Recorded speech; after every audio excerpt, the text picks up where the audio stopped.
Paz do Senhor Jesus. Abra, por favor, a sua Bíblia comigo.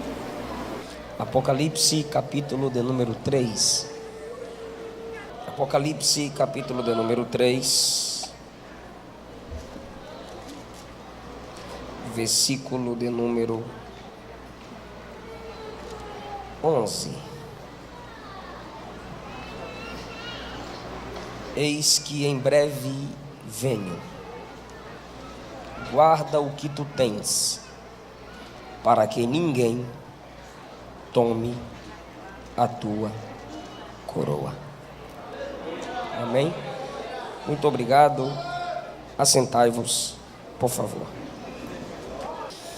Irmãos, esse tema me marca, impacta minha alma, porque me ensina o valor de se guardar.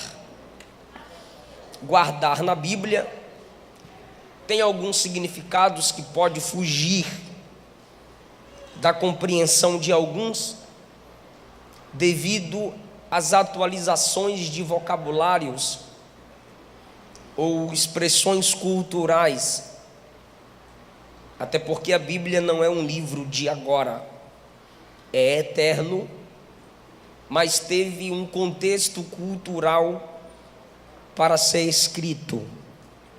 Então, guardar na Bíblia tem o sentido de esconder, valorizar, não esquecer, dar valor, esconder, proteger, não esquecer.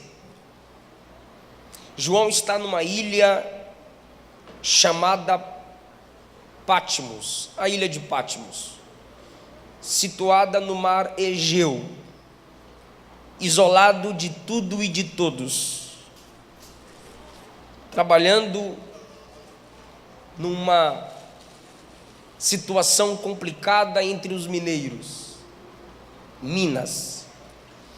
Naquele lugar difícil para onde eram enviados os homens que desagradavam o império, está um homem de Deus. E ali ele tem acesso aos céus, porque o imperador o afasta da igreja, devido à sua influência apostólica. Ele esteve frente a frente com Jesus. Ele andou com Jesus, ele tocou em Jesus. Então esse homem tinha muitas experiências que, quando compartilhadas, firmavam a fé dos cristãos. Mas Domiciano se autodiviniza, se declara Senhor, Deus, querendo ser adorado. E João ensinou a igreja a não se prostrar diante de outro a não ser Jesus. Como os irmãos sabem, o pecado do líder é o líder dos pecados. E o bom comportamento de um líder é o líder de outros comportamentos. Então eles quiseram impedir a devoção da igreja a Cristo, prendendo João, calando João, porque a cidade de Éfeso estava sendo impactada pela mensagem apostólica de João e pela mensagem madura de João. Então eles disseram: tiremos João da cidade e coloquemos João numa ilha. E enquanto João está ali isolado de tudo e todos, Jesus aparece a ele. E enquanto o império dizia: calamos a voz do pregador, o céu disse: eu usarei os olhos e as mãos do pregador. Porque enquanto ele está na ilha, Jesus lhe disse: o que vês? escreve. Então, silenciaram a voz com a distância, mas as mãos de João ainda podem escrever. E os olhos de João, eu estou ficando sem retorno aqui, se puder me ajudar. Os olhos de João conseguiram ver, e as mãos de João conseguiram escrever o que até hoje nos edifica, o que até hoje nos ensina. E Deus, através de João, tem uma mensagem para cada igreja, em cada lugar, em cada cidade. Para cada igreja, conforme sua necessidade, Jesus envia uma palavra, conforme as características culturais daquele ambiente. Jesus enviou, obrigado, o som agora está bom. Jesus enviou uma palavra. No capítulo número 3, começa uma mensagem à igreja de Deus, num lugar, numa cidade chamada Sardes. Um ambiente de orgulho fez com que o povo de Deus, naquela cidade, também se tornassem orgulhosos. Simplesmente viviam de aparência, e Jesus os corrigiu através da mensagem escrita. A partir do versículo de número 7, a palavra é direcionada à igreja de Deus em Filadélfia, onde esta cidade tem um bonito nome por causa do imperador que dedica essa cidade, o nome dessa cidade, ao seu irmão. Que Filadélfia vem de fraternidade e irmandade. Nesse sentido de uma igreja, numa comunidade e não tribo, porque tribo todos pensam de só um modo, se vestem de só um modo, falam de um mesmo jeito e sempre os mesmos costumes. Comunidade é um povo que sabe viver entre os diferentes. Então a igreja começa e continua assim. Pessoas diferentes que conseguem se entender, apesar das diferenças raciais, culturais e de origem. Essa igreja tem a base da comunhão. Só que os irmãos sabem que sob o Império Romano, a idolatria era divulgada. Então a esta igreja Jesus vai se apresentar com uma característica linda.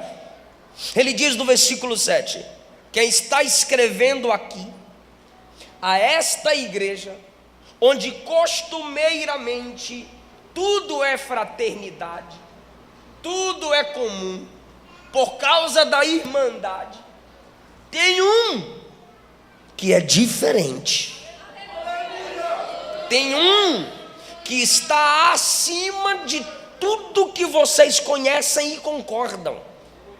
E quem é ele? Jesus. Ele diz no versículo 7, estas coisas diz aquele que é santo. Tudo para vocês aí é comum, tudo para vocês é normal, porque vocês valorizam a fraternidade. Vocês habitam numa ambiência onde se é pregado o amor, independente das diferenças. Mas ali há uma igreja estabelecida.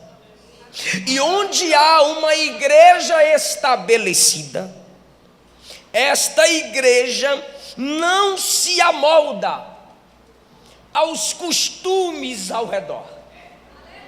Então, mesmo num ambiente onde o nome da cidade vem da fraternidade, da irmandade, da união, onde tudo é aceito, o que importa é a paz e nada é diferente, ninguém é superior, chega uma carta e passa pela mão do pastor da igreja, e quando o pastor da igreja começa a ler a carta, o remetente diz assim: eu sou diferente.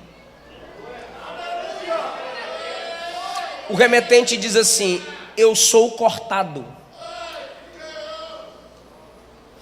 O remetente diz assim: eu sou fora do comum. Quem está escrevendo a vocês, eu estou dando os significados. Aí quando eu falar a palavra que todo mundo conhece, você capta.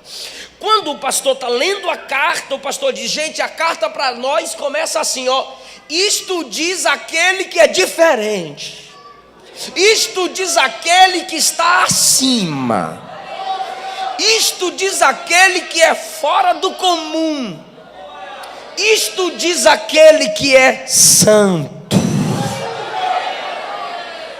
Então, mesmo a gente tendo um mundo que prega a paz e o amor, essa paz e esse amor não pode chocar-se, entrar em choque, ferir a santidade do nosso Deus.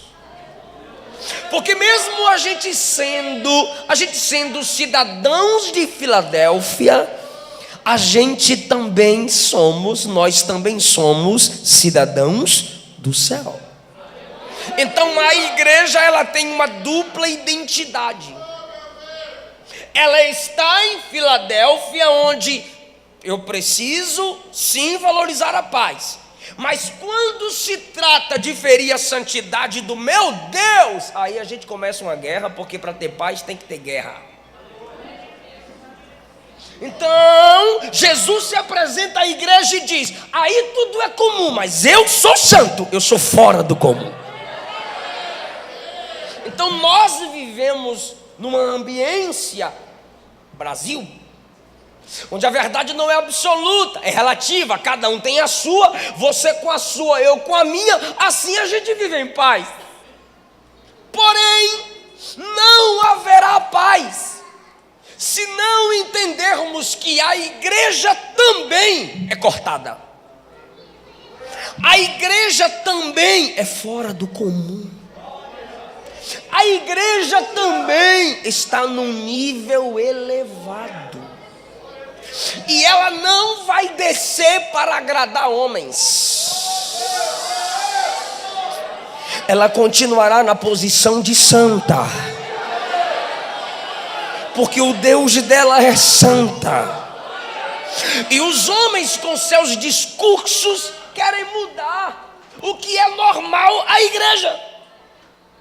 E o que é normal à igreja? Santidade. Por que santidade é normal à igreja? Porque o cabeça do corpo, que é a igreja, é santo. Então, conforme pensa a cabeça, o corpo se comportará. Por isso que não é normal o crente pecar. Porque o cabeça da igreja é santo. Isto diz o santo, não é um dos. Não, ele é o santo. Então ele fala como a igreja, que é o seu corpo, a igreja ligada nele, sabe que é normal santidade. Então, eu estou dizendo que não é normal o crente pecar. Pastor, quem disse isso? Eu e a Bíblia. E eu só digo porque a Bíblia diz. Se a nossa fonte, cabeça, é santa, como deve ser o corpo? Quer falar não? Ah, quer falar, então vamos lá. Se a cabeça é santa, como deve ser o corpo? Santo. Pastor, mas às vezes o membro se fere. Ok, aí ele chora. Por que ele chora? Porque não é normal. pecar. Por que confessa? Por que se entristece?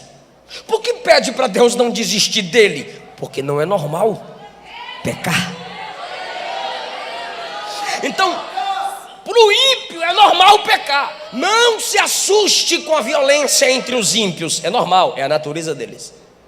Não se assuste com a imoralidade entre os ímpios. É normal, é a natureza deles. Agora você quer saber por quê? Principalmente na mídia. Você lê assim, ó, pastor faz isso, isso e aquilo. Cantor gospel faz isso, isso e aquilo. Não dão ênfase tão grande a ímpios quanto dão aos erros de crentes. Aí nós queremos protestar e dizer, respeite nós. Ok, respeitar como? Não fale dos nossos erros. Mas como não falar dos nossos erros? Sabe por que eles se assustam com nossos erros? Porque eles sabem que não é normal a gente errar.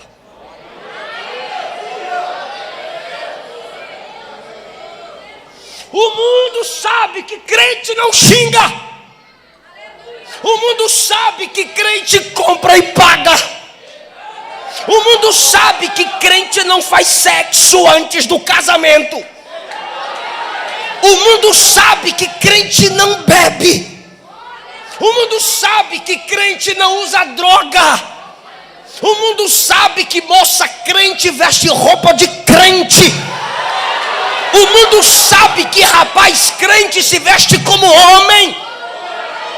O mundo sabe que casal de crente não trai.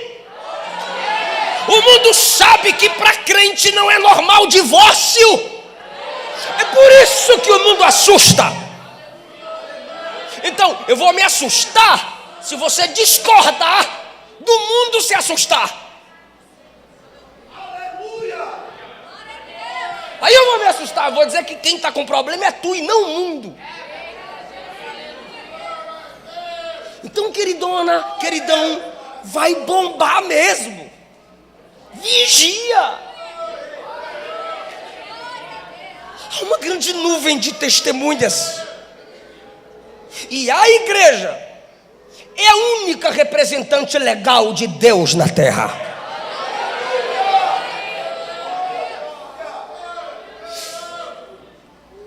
Estas coisas diz aquele que é santo e que é verdadeiro. Ou seja, não há outro como eu.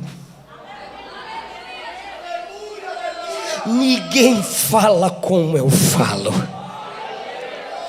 Todos são ecos. Eu sou a voz. Há muitos irmãos, mas de todos ele é o unigênito. Por que Deus enviou o seu filho unigênito e não primogênito? Porque primogênitos perdiam a herança. O Antigo Testamento está cheio disso. Mas o unigênito, primogênito é o primeiro, unigênito é único. Por isso ele começa o Apocalipse dizendo, eu sou o alfa e o ômega. Ele está dizendo, eu sou o primeiro e o último. Peraí, ou você é o primeiro ou você é o último. Jesus não, ele é primeiro, é último, porque ele é único, não tem ninguém como ele. Vocês estão cercados de vários ídolos. Eu sou único. Vocês estão cercados de vários irmãos. Nenhum irmão é como eu. Por isso ele diz, eu sou verdadeiro.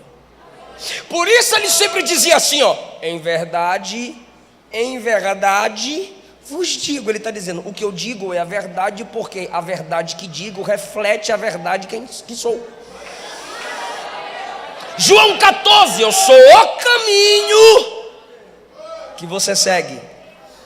Eu sou a verdade que você crê. E eu sou a vida que você herda quando anda por mim, quando crê em mim.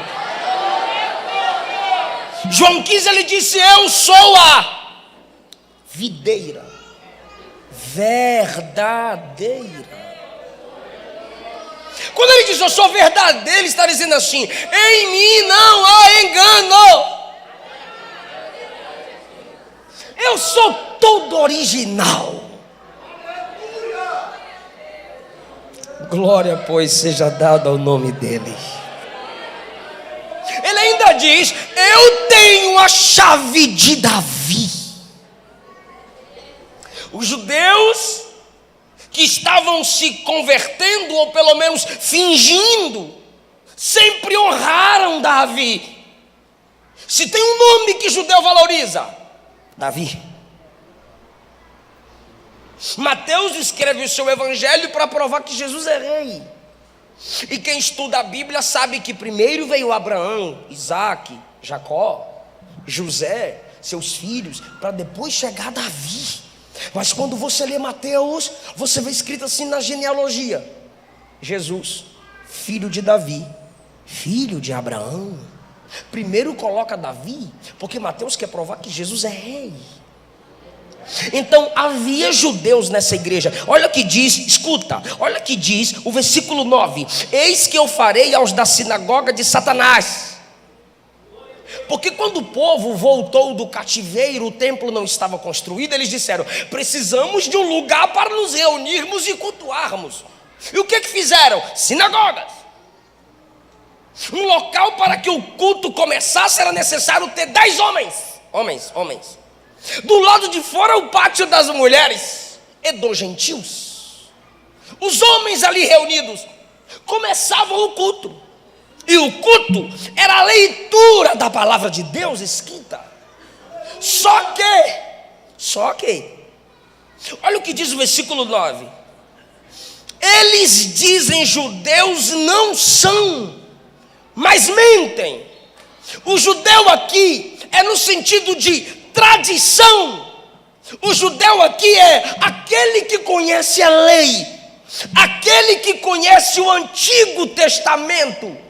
O que a gente chama de Antigo Testamento para eles é lei ou antiga aliança. Judeu é aquele que conhece a antiga aliança. Aí Jesus diz: esses que se dizem judeus, mas não são e mentem. Esses que se dizem conhecedores da antiga aliança, mas não conhecem nada. Por quê? Porque eles não me honram como filho de Davi. Se eles conhecessem a história de Davi, eles saberiam que eu sou o sucessor direto do trono de Davi. Escuta isso. Eles diziam que Jesus não era o sucessor do trono de Davi. Eles diziam que Jesus não era o Messias, como até hoje muitos judeus dizem. Aí Jesus diz assim: eles é que não são judeus, eles mentem. Eu sou o verdadeiro, eles mentem. Ou seja, tem gente que está pegando. Eles querem distorcer a palavra sobre mim, porém distorcidos são eles. Não há engano em mim. É o que Jesus está dizendo. Eles mentem. Se dizem conhecedores, mas não são. Aí Jesus diz assim: eu tenho a chave de Davi. O que é chave? A autoridade para abrir e fechar. Eu tenho a chave de Davi. O que é que Davi fez? Escute isso. Davi fugia. E por onde Davi fugia, ele ia conquistando territórios. Por isso que nenhum exército nunca venceu Davi. Pergunta para mim por quê? Porque Davi conhecia qualquer buraco que o inimigo poderia se esconder. Então quando o inimigo pensava: vou me esconder aqui, Davi diz: o caminho que ele está tomando, ele vai se esconder em tal lugar, manda exército para lá. Pronto. Ninguém fugia de Davi. Então Davi era conquistador de territórios. Aí Jesus diz: eu tenho a chave de Davi. Como Davi fez, eu continuo o quê? Conquistando territórios. E não há inimigo que se esconda do meu olhar, porque eu conheço tudo. Eu tenho a chave de Davi. Ou seja, Davi vai gerando filhos. Davi, Salomão, Roboão, até chegar Jesus. Jesus é descendente de Davi. Então ele olhou do céu à terra e disse: eu escolho essa família, essa tribo para vir como homem e herdar o trono de Davi. Ok, mas aqui Davi vai gerando filhos e via Salomão, Roboão, todos, a maioria vão pecando, vão adulterando, vão caindo na idolatria. Quando chega no livro do profeta Jeremias, você precisa muito prestar atenção nisso aqui. Quando chega no livro do profeta Jeremias, o profeta olha para o rei Jeoiaquim e diz assim: na sua descendência não haverá mais rei, porque a sua descendência a partir de agora é amaldiçoada. Aí quando você estuda a genealogia de Maria e a genealogia de José, que está em Mateus 1 e em Lucas, você percebe que a genealogia em Lucas é de baixo para cima, e de Mateus é de cima para baixo. E na genealogia de José está Jeoiaquim. Então em Jeoiaquim houve a maldição. Só os jovens, moças e rapazes que estão entendendo a palavra, digam amém. Então na genealogia de José está Jeoiaquim. Então José também é descendente de Davi. Então via Davi, vem Salomão, vem Roboão, vem os filhos de Davi aqui reinando. Quando chega em Jeoiaquim no tempo de Jeremias, há uma palavra de maldição lançada: na sua descendência ninguém assumirá um trono. Aí chega em José. É por isso que Jesus não nasce da relação sexual entre Maria e José, porque José está debaixo de maldição. E a maldição foi: na sua descendência não haverá rei, na sua descendência ninguém assumirá o trono. Mas a profecia é que Jesus seria o filho de Davi. E por que quando chega em Jeoiaquim tem essa maldição? Aí Jesus vem, mas não nasce da concepção natural entre um homem e uma mulher, senão Jesus também nasceria debaixo de maldição. Só que enquanto o diabo e todo mundo olha Jesus vindo por Salomão, Roboão, Jeoiaquim a José, não vai ter como crer que ele tem a chave de Davi. Por quê? Porque ele não é santo? E essa genealogia está toda suja e amaldiçoada. Aí ele não nasce da relação entre José e Maria. Só que Maria também é descendente de Davi. E Maria não vem nessa genealogia aqui de cima. Maria vem por outro filho de Davi, Natã. E Natã não foi rei. Ninguém ligava para Natã. Sabe o patinho feio? Tipo, aqui está Salomão e aqui está Natã. Salomão tomava iogurte. E Natã, bebe café. Salomão, danoninho. E Natã, caldo de cana.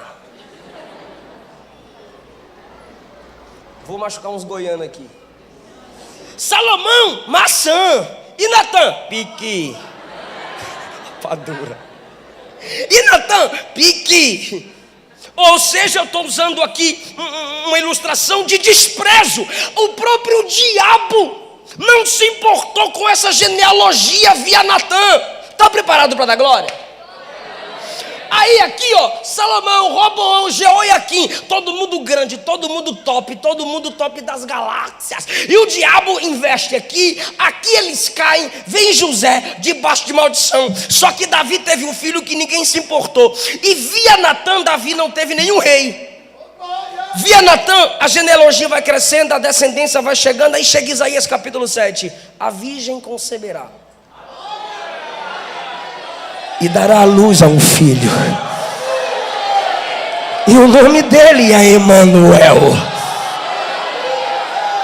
O diabo perturba, porque o diabo não é onisciente. Como assim virgem conceber? Eu tentei manchar Sara lá atrás. Eu vi manchando Raabe. Eu vi manchando tudo, a mãe de Davi. Eu vi manchando tudo. Só que via Natã não tem nenhum rei. Aí nasce Maria via Natã. Aí de Maria vem Jesus. Então Jesus vem de Maria, que na descendência dela não tem nenhum rei antes, só Davi. Então Jesus, vindo de Maria, é o sucessor direto do trono de Davi.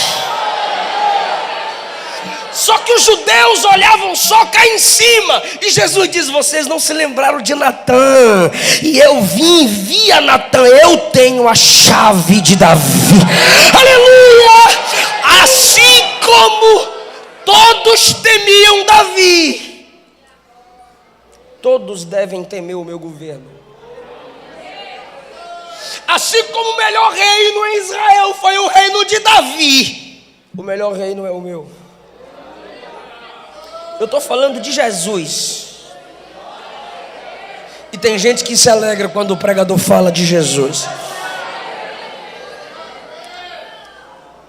Então eu estou explicando o remetente, a apresentação do remetente. Eu sou santo, eu sou verdadeiro, eu tenho a chave de Davi. Aquele que abre e ninguém fecha, fecha e ninguém abre. Ele está dizendo: eu controlo, eu domino, eu sou soberano. Quando você chega em Apocalipse capítulo número 5, o que que tem? Escuta, quando você chega em Apocalipse 5, o que que tem? Um livro selado na mão do Pai, e ele está lá. João diz: ninguém pode abrir o livro fechado. Um anjo forte fala com João: quem é digno de abrir o livro e desatar os 7 selos? Se eu fosse João, eu diria: tu não é forte, abre tu. Aí o anjo ia olhar para mim e dizer assim: eu sou forte, mas não sou digno. Aí João vê milhares e milhares de anjos cantando. Se eu fosse João, eu olharia para milhares e, em vez de chorar, porque João chora, irmão, eu para chorar é uma luta. Aí milhares e milhares de anjos cantando, eu ia olhar para milhares e milhares de anjos cantando e diria: vocês são muitos. Vai lá na mão do Pai e pega o livro. Eles diriam: somos muitos, mas não somos dignos. Aí tem 24 anciãos, símbolos de governo, organização e maturidade. Eu ia dizer: 24 anciãos, vão lá. Vocês estão aqui há tanto tempo, por isso que são anciãos. Vão lá e pega esse livro. Eles diriam: temos maturidade, mas não temos. Temos maturidade, mas não temos dignidade.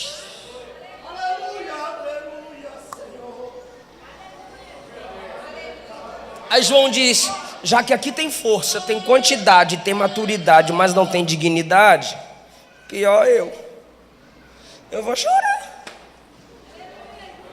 Aí enquanto João chora,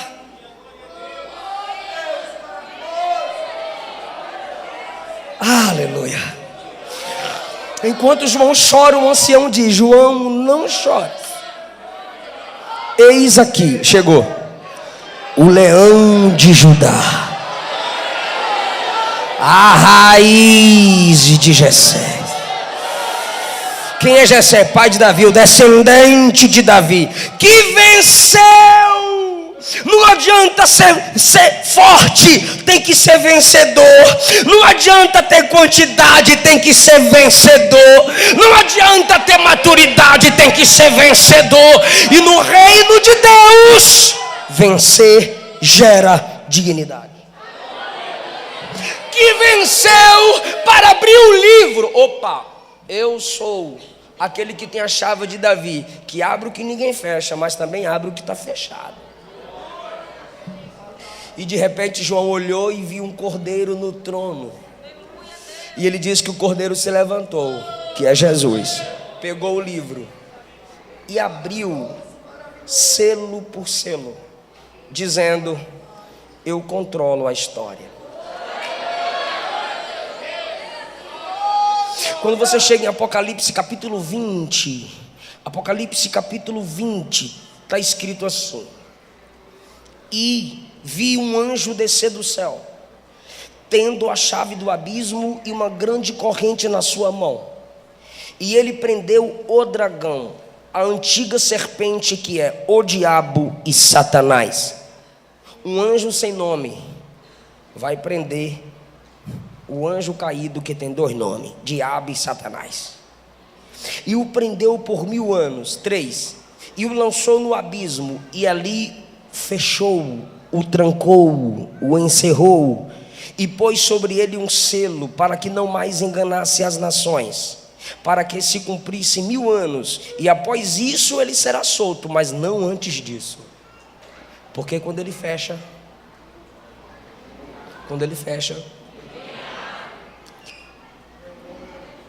então você entendeu que por autoridade de Deus o anjo fecha o abismo, e durante 1000 anos nem o diabo pode abrir o abismo, porque o que ele fecha, ninguém abre. Só que aí 1000 anos depois, versículo 7, quando se completarem os 1000 anos, Satanás será solto de sua prisão. Então imagine os crentes lá no milênio. Não sai não, capeta, fica aí, tá amarrado, tá trancado, fica aí. Mas foi Jesus que abriu, irmão, o sepulcro, o abismo, e ninguém mais pode fechar. E ele sairá e enganará muitos, porque o que ele abre, ninguém fecha.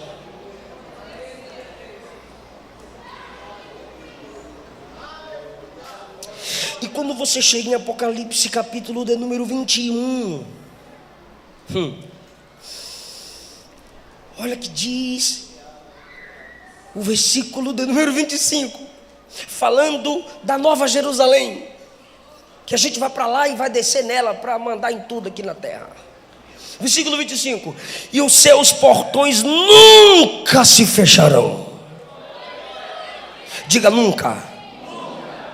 Porque o que ele abre, não, agora eu falo e tu responde. O que ele abre, nunca se fecharão. Porque o que ele abre, ninguém fecha. Mas ele também fecha, e ninguém. Está aqui no versículo 27 do capítulo 21.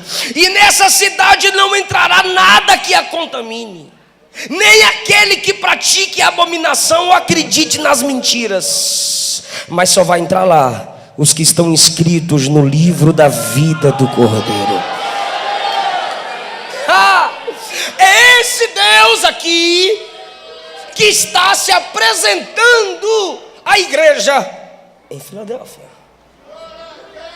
Quando você chega em Atos capítulo 15, ali chegando no 16, Paulo tenta pregar em alguns lugares, e o Espírito de Jesus disse: não vai não. Mas eu sou pregador, mas não vai não. Mas eu quero ganhar almas, mas não vai não. Porque quando ele fecha, ninguém abre. De repente ele tem uma visão, alguém dizendo assim: passa a Macedônia e nos ajuda. Ele diz: ó, Deus mandou nós ir para a Macedônia. Quando ele chega na Macedônia, ele procura um lugar reservado para orar. E onde ele vai orar? Na beira do rio. Quando ele chega na beira do rio para orar, quem é que está lá? Mulheres. Porque como se trata de culto, mulher ganha dos homens, não tem jeito. Quando ele chega lá, as mulheres já estão lá. Aí diz a Bíblia: enquanto Paulo pregava, Deus abriu.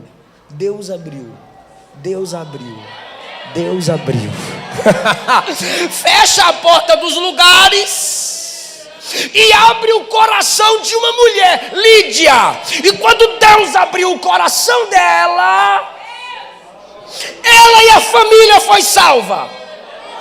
Ela e a família se tornaram os primeiros crentes da igreja em Filipos. Ou seja, ele fechou a porta e Paulo não pregou. Mas quando ele abriu a porta, ninguém fechou. Lídia e a família foi salva. Porém, ele mostra para Paulo que quando o homem fecha a porta, ele...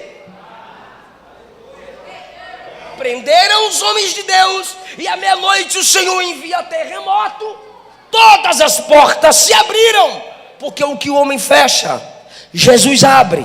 Então pega essa palavra que Deus me manda dizer a alguns aqui: o que Deus fechar, homem nenhum, nem Satanás poderá abrir. Mas quando Deus abrir, nem homem nem Satanás poderá fechar, porque Ele é o soberano da igreja.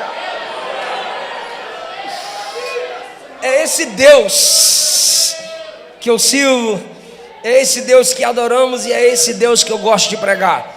Ele diz no versículo 8: eu conheço as suas obras, porque a igreja tem que ter obra. Olha o versículo 8: eis que tenho posto diante de ti uma porta aberta, e nenhum homem pode fechar. Porque tens pouca força, mas tem guardado a minha palavra, e não negaste o meu nome. Tem pouca força, mas tem a palavra e tem o nome de Jesus. Versículo 9 eu já falei, os homens da sinagoga de Satanás. E o Senhor diz assim: farei com que venham e reconheçam prostrado aos seus pés que eu amo vocês.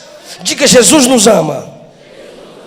10, porque você guardou a palavra da minha paciência, eu também te guardarei. Mais uma vez a palavra guardar. Da hora da tentação que virá sobre todo mundo. Aí no 11 ele diz: eis que em breve venho, guarda o que tem, guarda o que tem, guarda o que tem. Então aqui eu tenho 3 coisas para dizer que você precisa guardar, e eu encerro a mensagem. Primeira coisa que você precisa guardar, primeira coisa que você precisa valorizar, é o anjo da igreja. Guarda o que? Para de graça. Guarda o que? Tem. Aí a carta começa assim, ó: ao anjo da igreja. O Senhor diz assim no livro de Jeremias: eu vos darei. Foi eu. Eu vos darei pastores segundo o meu coração.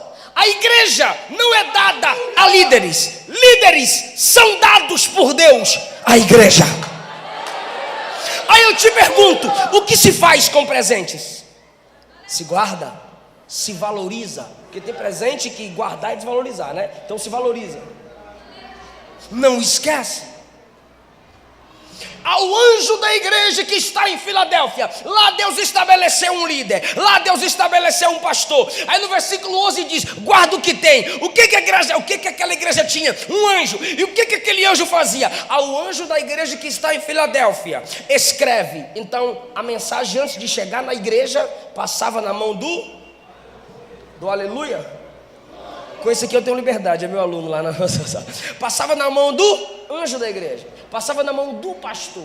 Ou seja, o pastor pegava a carta e lia para a igreja. Por isso que quando você lê Apocalipse capítulo 1, versículos 2 e 3, mais ou menos por ali, você vê escrito assim, ó: bem-aventurado aquele que lê. E aqueles, plural, bem-aventurado aquele que lê, o pastor, e aqueles que ouvem, a igreja. Porque nem todos tinham acesso à Bíblia como todos temos hoje.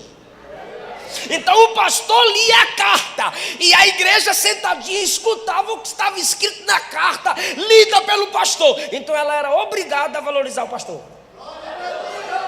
porque toda a carta passava pela mão do anjo, e sem o anjo não ia ler a carta. Então uma igreja precisa guardar seus líderes. Eu sou co-pastor em um campo aqui em Goiânia. O meu pastor pode me dar uma ordem que vai me deixar com raiva, mas eu tenho que obedecer mesmo com raiva,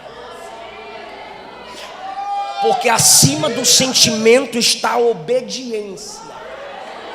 Mas essa raivinha minha não me dignifica a chegar no corredor da igreja e criar contendas. Essa raivinha minha não me dá o direito de, enquanto volto para casa, e falar mal do meu pastor e meu filhinho escutando. É por isso que tem adolescente, filho de crente, que odeia a igreja, porque os pais saem do culto falando mal dos seus pastores. Então o paizão se acha o herói. Eu falo mesmo, meu filho está vendo aí que eu falo mesmo. Não, na realidade você é um fracasso, porque você seria herói de verdade se você procurasse o pastor e falasse para ele. Então você é covarde, porque fala por trás e alimenta mágoa no coração de seus filhos. Guarde seu líder. 1 Tessalonicenses capítulo 5, versículo 12: honrai aqueles que vos presidem e trabalham entre vós.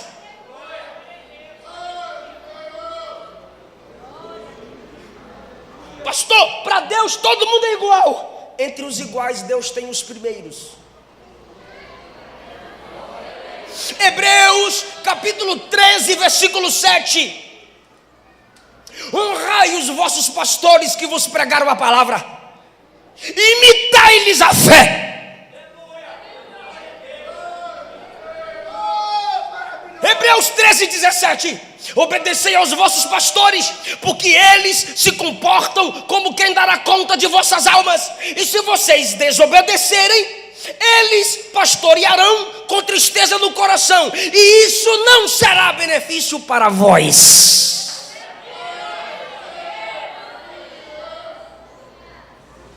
Então, guarde o que você tem. O que a igreja tem? Liderança. Está na moda esses reformodinhas, esses frustradinhos ministerialmente, esses neocalvinistas,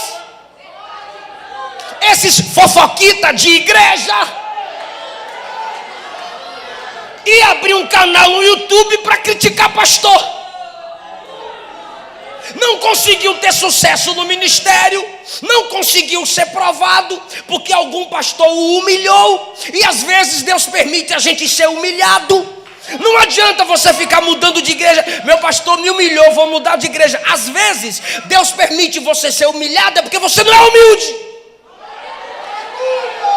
Aí os crentes ficam mudando de igreja, ficam migrando. Sai da Assembleia, vai para Batista, sai da Batista, vai para Universal, sai da Universal, vai para Católica, sai da Católica, vai parar no inferno. Em vez de mudar de igreja, muda de vida, muda de atitude, muda de comportamento, aprende. E aí a gente sai da igreja dizendo: os humilhados serão exaltados. Quem me viu passar na pave não me ajudou, quando me viu na mesa vai me arrepender. Olha, ela não gosta que eu fale da música da Damares. Só que aí sai da igreja: os humilhados serão exaltados. Os humilhados não serão exaltados. É Deus mesmo que diz. Os humilhados não serão exaltados. Pastor, está na Bíblia, na tua. Pastor, foi Jesus que disse: o teu, o meu não. O que Jesus disse, pastor? Aquele que a si mesmo se humilhar, esse o Pai o exaltará.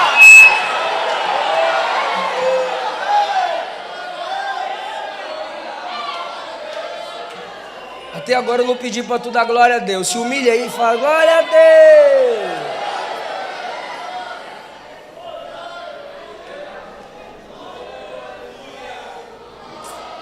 No corredor da minha igreja, pastor, o irmão me chamou.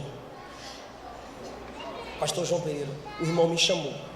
Pastor Darlan, tal, e falando mal do pastor. E no corredor da igreja, e crente passando para lá e para cá, e toda hora eu via que as irmãs fofoquitas passavam, que toda igreja tem as irmãs fofoquitas. E aí ele falando aqui, e aí eu colocando a mão no bolso, e ele descendo a lenha, e ele descendo a lenha. Eu fui no contatos, tô ouvindo, pastor, Darlan, você tá ouvindo, pastor? Tô, pode falar, meu filho. Precisa lá? O fulano aqui quer falar com o senhor. Eu falei: quer? Eu vou passar para ele aqui. Ele confundiu, não é o senhor, não. Nunca mais. Para mim não fala, não. Eu não sei onde eu li isso. Se Pedro fala mal de João, você conhece mais Pedro do que João. Entendeu não, né? Eu também não entendi, vou falar de novo. Vou falar de novo. Aqui é você. Aqui é Pedro. Não, aqui é ele. Aqui é Pedro e tu é João. Amém? Ele, Pedro, João. Se Pedro fala mal de João, para ele está conhecendo mais sobre Pedro do que sobre João.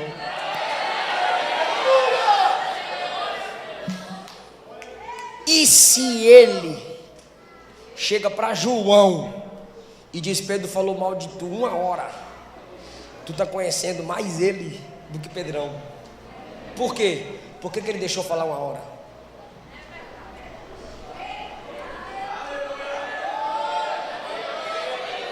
Nem vou pedir para dar glória, né? Ao anjo da igreja que está em Filadélfia, guarda o que tens. Então Filadélfia tinha um pastor, Filadélfia tinha um líder, Filadélfia tinha um anjo. E seu anjo, seu pastor, precisa ser guardado. Segunda coisa que eles deveriam guardar: tu tens pouca. Fala, força. A força está pouca mesmo, irmão. Tu tens pouca força. Foi o Senhor que disse. Mas está falando para a igreja, pastor, a igreja é forte. Não. Ele está dizendo, tu tens pouca força. Claro, Deus está pegando um gancho cultural. Quando Sardes tremia, Filadélfia também tremia muito. Então as pessoas chamavam de a cidade fraca. Aí Jesus pega o gancho cultural para uma igreja que quando sofria perseguição, seus bens eram tirados. Aí o Senhor diz, tu tens pouca força, pouca influência, pouca fama. Sardes tem muito nome, vocês têm pouco nome, pouca fama, pouca influência. Você tem pouca força. Ei, valorize isso.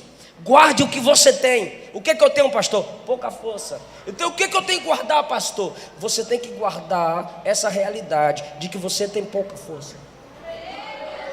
Eu não vim aqui como um coach, que coach tentando pregar o evangelho é um coachado. Eu não vim aqui dizer assim, você é forte, você é top. Não, você é fraca.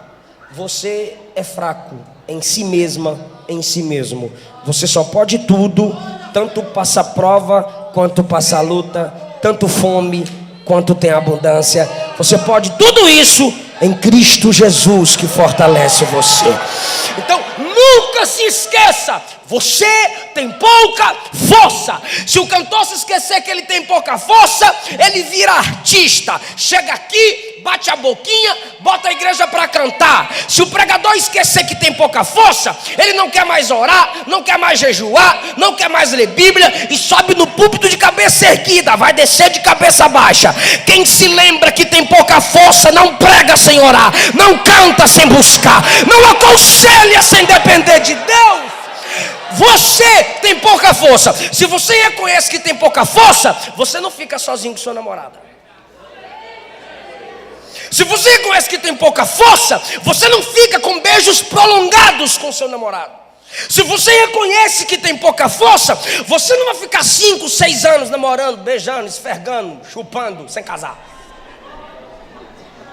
Você tem pouca força. Guarda o que você tem, o que é pouca força. Não se esqueça, você é fraco. Hormônio não se converte. Sai desse grupo imoral, senão você vai viver na masturbação sempre. E quando casar, sua mulher não vai te satisfazer, porque você é tão viciado em satisfazer a si mesmo, que você não casou para satisfazê-la, você casou para ser satisfeito. Isso é orgulho. Então você já casou imitando Satanás, porque Satanás é a origem do orgulho na Bíblia. Então você será o Satanazinho no casamento.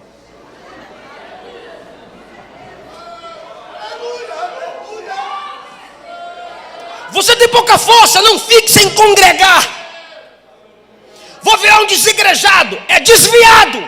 Você não vai aguentar. A Bíblia diz, não deixeis de congregar, mas congreguem para fortalecer uns aos outros.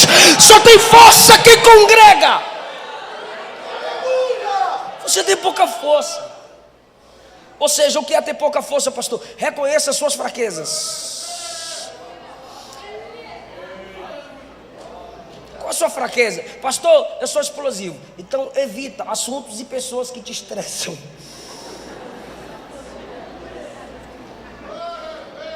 Qual a sua fraqueza, irmão? Pastor, eu roubava muito, eu gosto de um dinheirinho. Então trabalha, irmão, trabalha, meu querido.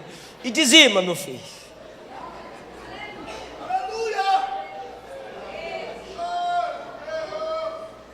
Fuja da aparência do mal. O jovem que reconhece que tem pouca força, ele não luta contra o outro para manter a própria santidade. Ele luta contra si para manter a santidade do outro. Você tem pouca força. Davi reconhecia que tinha pouca força. Por isso que você vai ler a Bíblia e você vê escrito assim: oração de Davi. Oração de Davi. Porque Saul perdeu o espírito e continuou reinando. Mesmo sem o espírito, eu já tenho um trono. Davi foi diferente. Quando Davi estava sentindo a ausência de Deus, ele saiu do trono e foi para o jejum e para a oração e clamar pela presença de Deus. Então, se você passa, irmã, se você não tem vontade de orar, eu não estou dizendo que você tem que dizer assim, não, eu amo orar, orar é maravilhoso. Não fala isso na minha frente não, que eu te chamo de mentirosa. Orar é um docinho. Orar, olha, menina, como... Aí os bestarados vão lá pro Facebook, indo orar. Quem te perguntou o que você está fazendo? Irmão, orar é secreto. Quando fores orar, entra no teu quarto, fecha a porta, ora em secreto. O segredo da oração é a oração em segredo. Agora eu estou dizendo vontade de falar com Deus, sede de Deus. Se você não ora, irmão, o tempo que você não ora é o tempo que você está desviado. Irmão, eu sei por que você não ora.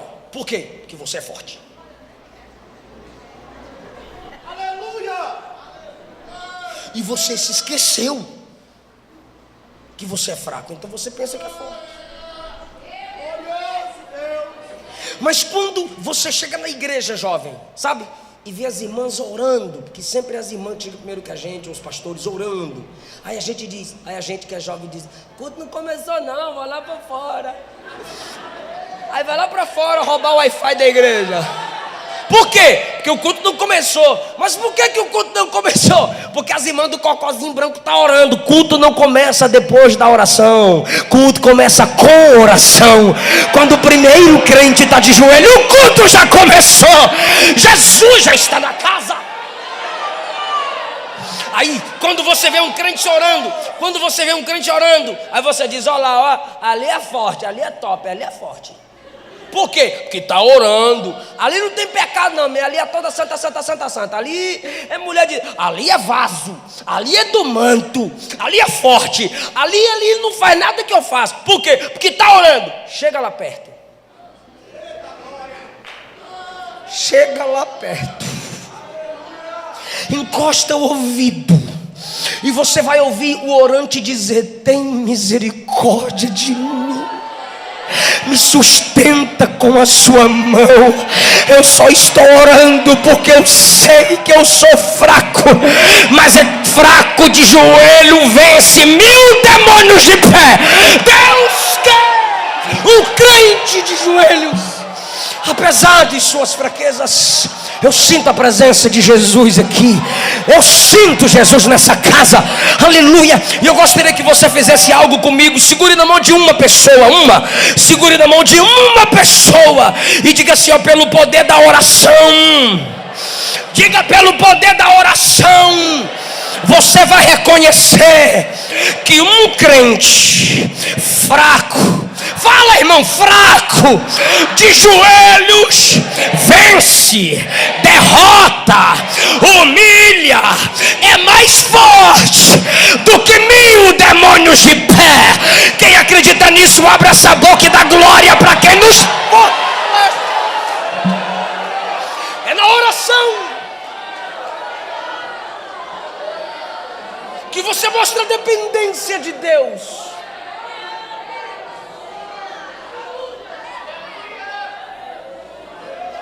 Guarde isso. Valorize isso. Eu tenho pouca força. Se eu começar a falar, eu explodo, então eu vou ficar calado. É minha fraqueza. Você tem que descobrir sua fraqueza e não ficar falando para todo mundo. Para de dar água para Satanás.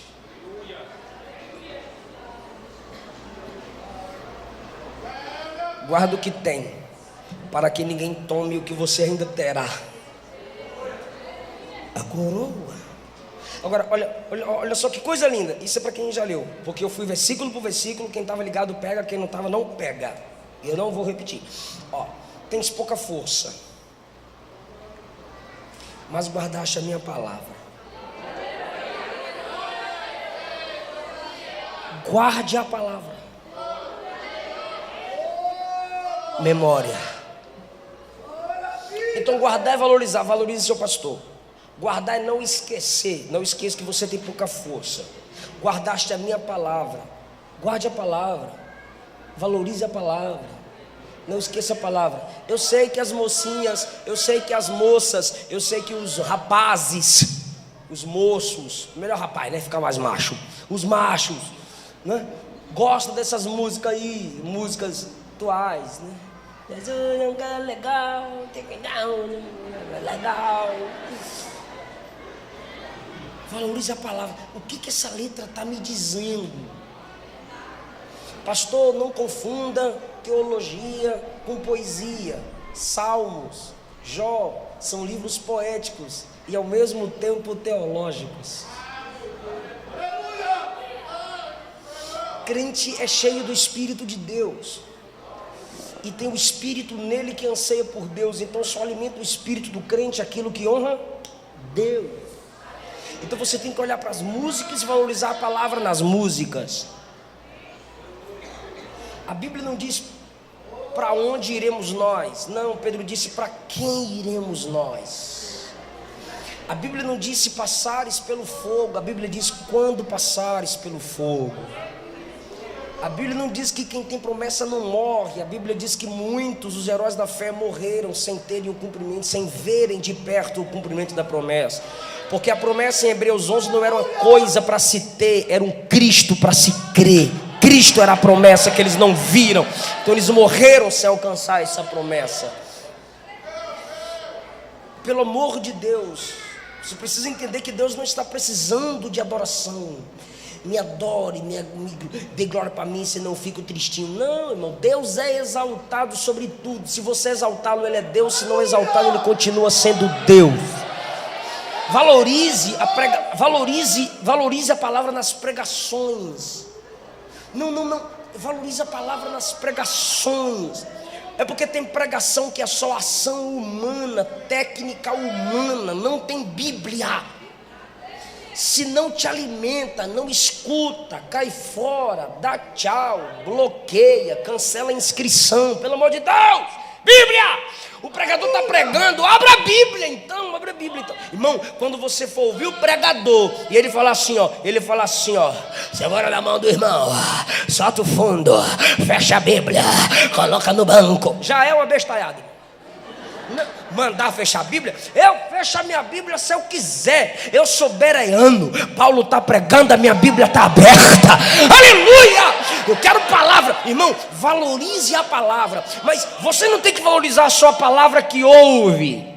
Valorizar a palavra também lê. Está entendendo? Tem que ler. A maioria de nós diz assim: eu tenho a Bíblia, eu tenho no celular. Irmão, mas está dizendo que está lendo a Bíblia aqui, ó. Mas o WhatsApp faz.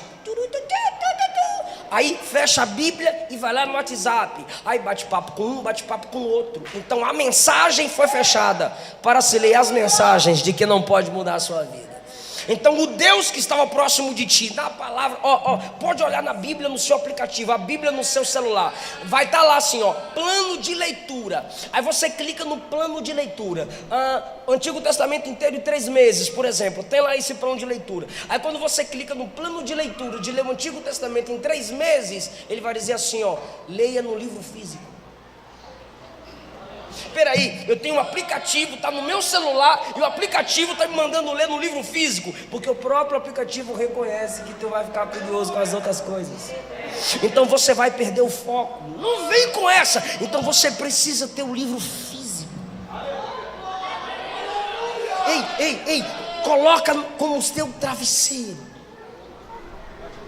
Muitos jovens pedem para mim: pastor, dá dica aí para pregador, pastor, dá dica aí para pregador. A dica que eu posso dar é aquela que eu vivi. Hoje eu tenho 30 anos, eu comecei a pregar a palavra com 5. Tem uma semana que eu perdi minha avó, e minha avó abria a Bíblia para ler comigo. Eu lia, ela lia e eu ia repetindo o que ela lia. Numa certa manhã ela estava lendo Mateus 3, e eu vi uma chave verde que se movia na Bíblia dela. Ainda lembro uma Bíblia preta com zip, e essa parte do zip era vermelho, um tecido vermelho com um zíper no meio. Minha avó nunca leu livro nenhum, a não ser a Bíblia. Qualquer outro livro que você colocasse na mão dela, ela não leria, mas a Bíblia, uau! Só pentecostal crê nisso, reformadinho não crê não. Aí quando ela estava lendo lá Mateus 3, eu vi a chave, e eu como criança meti a mão na chave. Aí eu meti a mão, tinha a mão, Eliseu. Eu falei: a chave, vó, está na porta, meu filho. Eu falei: não, vovó, a chave na Bíblia. Ela não tem chave, meu filho. Tira a mão. E ela continuou lendo. E eu vi a chave de novo. Eu coçava o olho, mas a chave estava lá. Aí eu meti a mão para pegar a chave. Aí, irmão, pentecostal estressado, ou presta ou não presta. Ela prestou. Ela disse: então se achava que tu está lendo, é porque Deus quer abrir a porta da palavra para você. Lê.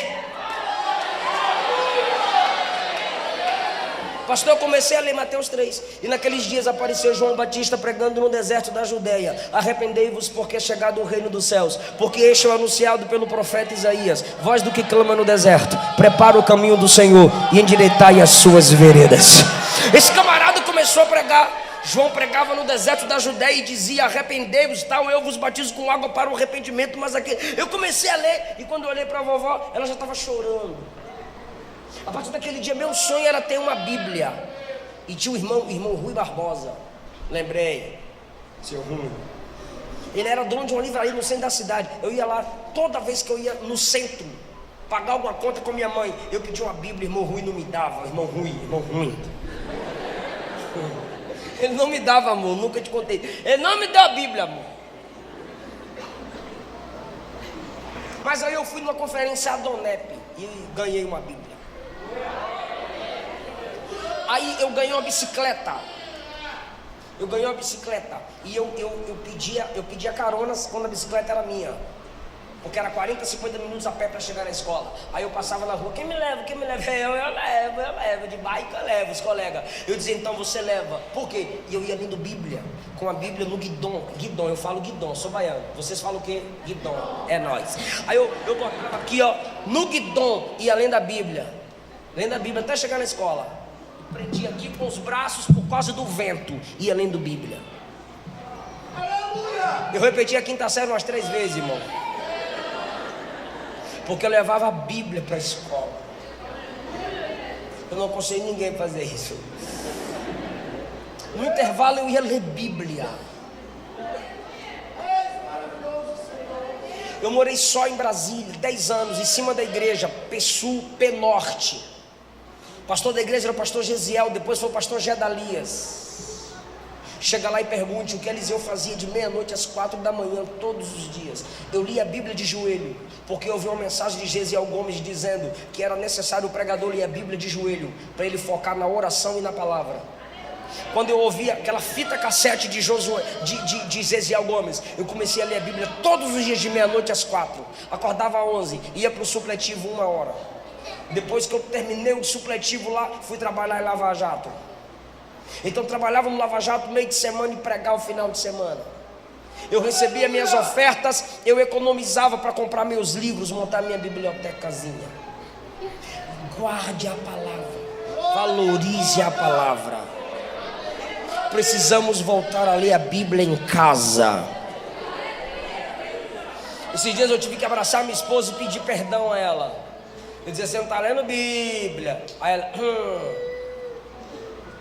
amor, vai ler Bíblia. E a Luana ficava calada. Aí 4 dias atrás, eu estava lá no meu escritório. Aí eu peguei as 3 Bíblias da minha esposa. Eu tive que ir lá nela, abraçá-la e pedir perdão. A Bíblia dela toda marcada, toda riscada de Gênesis a Apocalipse. Eu falei: irmã, lê Bíblia, eu vou lá pedir perdão para mim. Acho que eu tenho que dar uma Bíblia nova para mim. Não tema riscar sua Bíblia. Estou riscando a boca de Deus. Que você é bobo, irmão. Risca, marca. Mas a minha Bíblia vai ficar velha. Bíblia velha, vida nova. Leia a Bíblia. Guarde a minha palavra, porque eu vou guardar você da hora da tribulação que há de vir sobre toda a terra. Quem pode levantar a Bíblia? A biblioteca do Espírito Santo. A palavra que se originou nos céus e foi escrita por homens inspirados pelo Espírito Santo. Se a Bíblia está no seu celular, levanta-se mesmo que eu não gosto, mas levante, está aí a Bíblia. É essa palavra que te dá força para vencer no dia mau.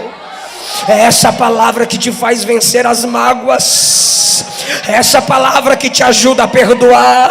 É essa palavra que aumenta em você a sede pelo Espírito Santo. Esse é o livro que mais foi queimado pela Igreja Católica, mas é o livro que livra os homens do fogo do inferno.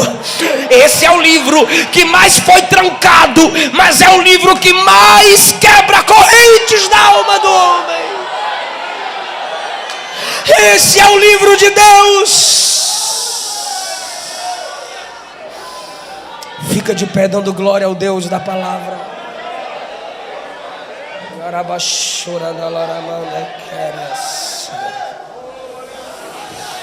Deus vai abrir a porta da palavra para você. Deus vai abrir a porta da palavra para você. Vem cantar aqui, amor.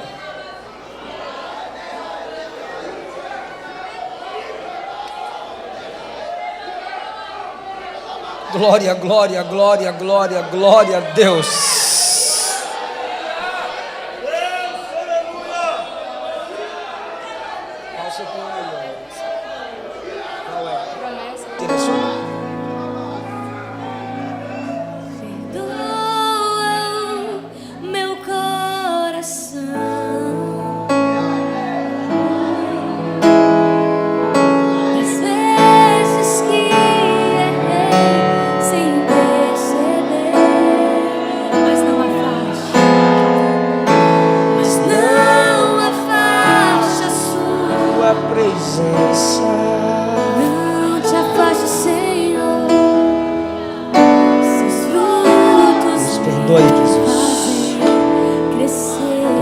Desvalorizado o que o Senhor valoriza.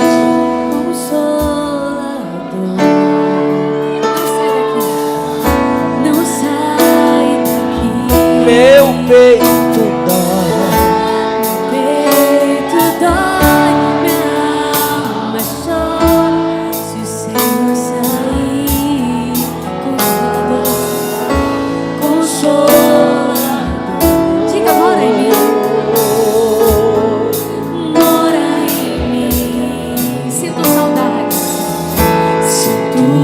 Saudades quando estou longe de ti. Clame. Perdoa. Ele te perdoa das vezes que errei sem perceber.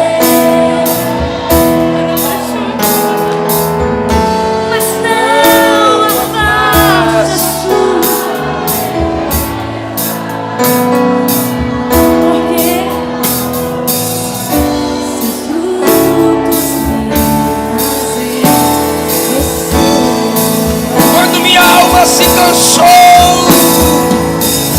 Quando minha alma se cansou, foste minha força pra. Quando meu coração calou, O meu ajudador, o meu consolador,